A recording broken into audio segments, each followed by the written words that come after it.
Director Sam Raimi's second film in the Spider-Man trilogy, Spider-Man 2, 2004. There's a reason why this film is known as one of the best Marvel films out there, and we're gonna talk about why. Fasten your seatbelts.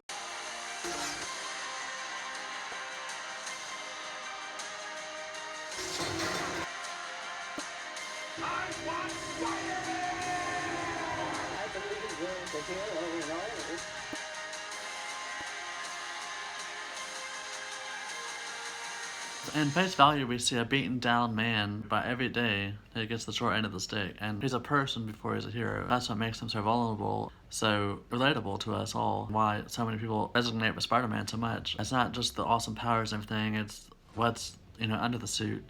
He hardly gets what he wants, and is conflicted to live his own life, even without the symbol. Behind the mask, he's just like everyone else who desires happiness. And in Spider-Man 2, we see a lot of what makes a hero, but firstly, what makes a person to pursue their life.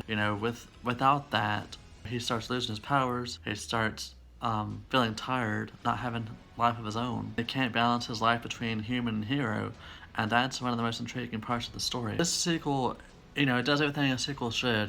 There's a lot more character development, more dilemmas between the characters. Harry wants revenge on Spider-Man, unaware that he's also his best friend Peter Parker. MJ is pushing him away because he can't find the time for her, and he can't confess his love to her, in order to keep her safe. Also having to confront his Aunt May about his past and his uncle, and Aunt May has guilt, feeling it's her fault, that pushes Peter to confront her to be honest about his past, and how ultimately his choice did play a big part in his death. In between all this build up and everything, you also got these really great action scenes, that's some of the best in comic book history. Doc Ock fighting against Spider-Man really makes some amazing visuals. Some of the CGI might be dated today, it still holds up very well. It doesn't distract you really, because it's very fast paced for a 2-hour film. It's non-stop. And the same can be said for the first film. The story is told just so well. Peter and Dr. Octavius' relationship is built into a companionship of science and how they relate to each other in a way. Ultimately is what makes them such good rivals, because there are similarities. And what speaks to him as far as changing as a character at the end, and